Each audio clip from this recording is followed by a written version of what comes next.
Welcome back, ladies and gentlemen.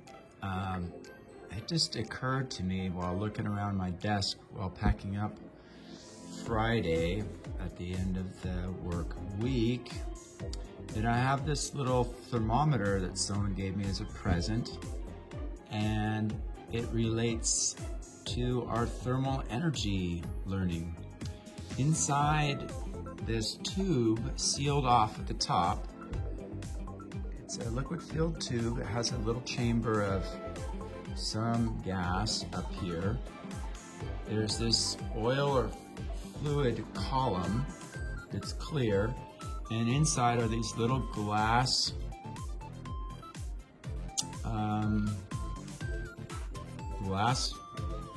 blown kind of ornaments, if you will.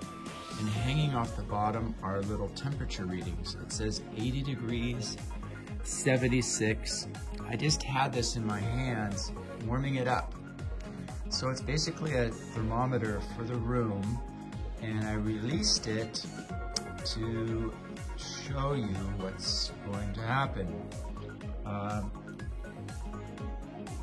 It's a cooler day, and it's much below 80 degrees Fahrenheit. I told you I wasn't going to use Fahrenheit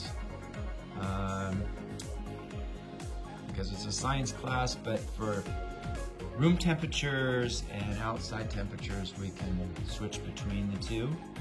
And I'm just going to go ahead and let this thing calibrate to the room and see what happens. Maybe I'll put it into a little bit of a time lapse and we can figure out what the heck's going on. Before I do that though, just to point out a few things. The top of this glass blown little orb apparently has, it's not completely filled with liquid. There seems to be a gas above it on each one of these things. So I'm going to try to zoom in and capture that detail before I go into a time lapse. I'm going to zoom in. There's the 80. It's pretty slow in responding back to where it started before I held on to it and warmed it up. But there are the other three below it. And I'll go ahead and start a new tape and see where this thing ends up on a time lapse. And let's try to figure out what's going on.